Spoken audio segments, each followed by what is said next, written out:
Ben Tompkins, voice of the Melfort Mustangs, is with us. Fresh off a 5-2 win today, Ben, for the Mustangs. Let's go to this game first.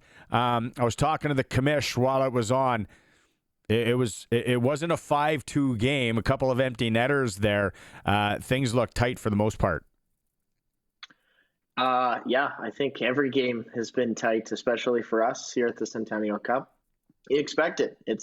Every team's a champion. You expect every team to be good. You don't expect games to be easy. Definitely not a 3-2 game, as you mentioned. 2 empty net goals, and for the first time in a while, we didn't score first. We had to come back. We tied it. Got out to a lead, extended it in the third, and it was 3-2. They responded right back. So it was a good game and a bit of a different one because we had to change venues.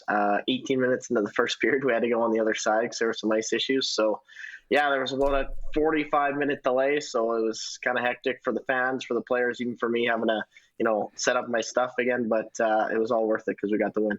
Wow. That was was it in Yorkton a couple of years ago where the Terriers were playing and they had to bolt to the old Kinsman and continue the game.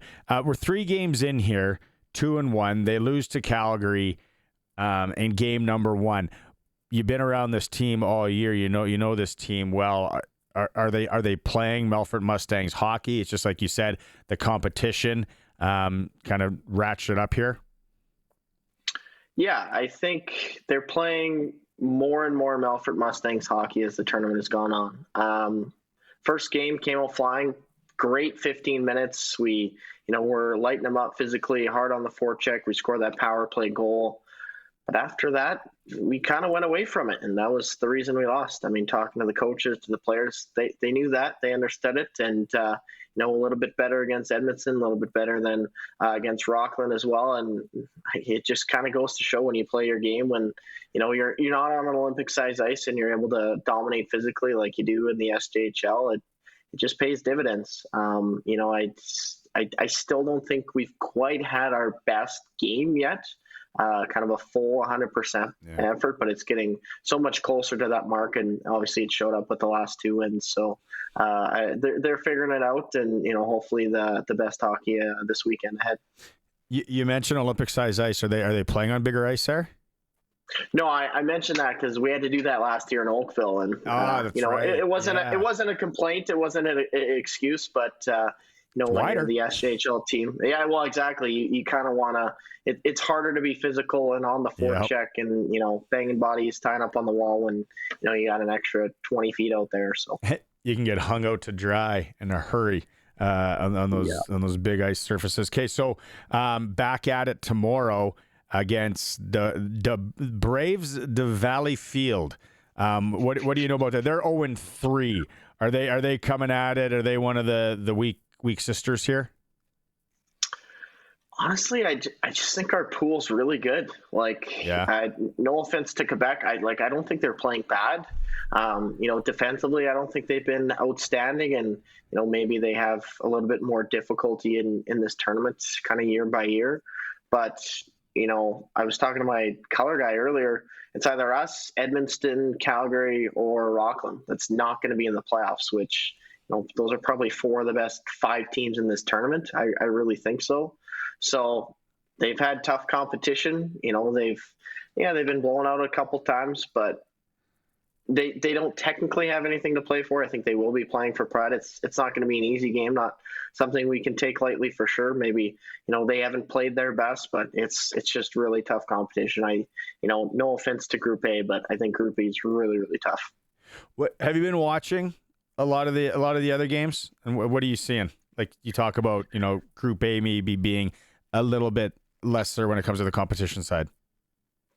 Yeah, I mean it's hard to be at the rink, for 3 games a day. I know the coaches have been. I've been having to do some work here, story wise back for the station back home. When I'm not calling games, so I haven't been at the rink necessarily every day. I go there when the boys are practicing and whatever and see the games, but. I just think, Trenton's good. I know they have the SIJHL team who I think picked up their first point at this tournament ever. And the other side, the AJHL runner-up. Not that Grand Prairie is a good team, but obviously they're not necessarily the champion. So I think you just go down the list, and it's not that they have bad teams there. I just think there's truly 4 powerhouses in Group B. How does the Centennial, because there's a quarterfinal, then a semi, then a final, right? So you want to finish 2 or 3 in their pool?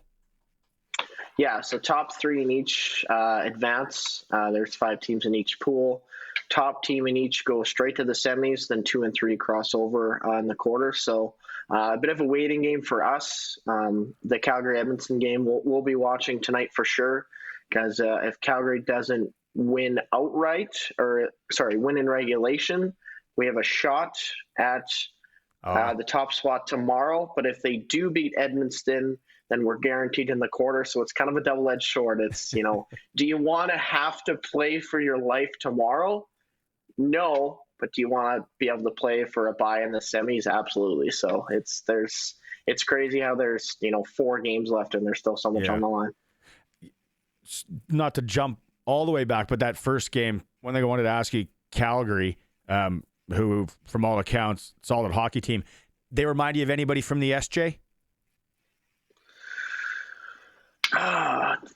That's a good question. Probably like a Yorkton-Weyburn hybrid. I think they're a little bit more focused offensively. They like to stretch the play a lot. They're great at breaking out. I don't want to say they're poor defensively or goaltender wise, but they won a game 11-6. They lost the game 7-2. So maybe offense is kind of their focus. I think we slowed them down a little bit, and we didn't capitalize on a couple of our chances for sure in that first game. But yeah, I would say not that Yorkton or Weyburn is bad defensively. I mean, look at the final. Weyburn was fantastic, but maybe a team that focuses or prioritizes, I should say, offense over defense. And sometimes it works great. Sometimes it bites in the butt. Yeah, no, for sure. You got a busy week, my man, doing all that. It's not easy to call a game almost every day. And you're right. And like you said, appreciate you taking some time here tonight. Maybe we'll catch up later this week. Yeah, no, for sure. Hopefully we can catch up when the boys are deep in the playoffs. That's right. Thanks, Ben. That is. Thank you. Bye-bye.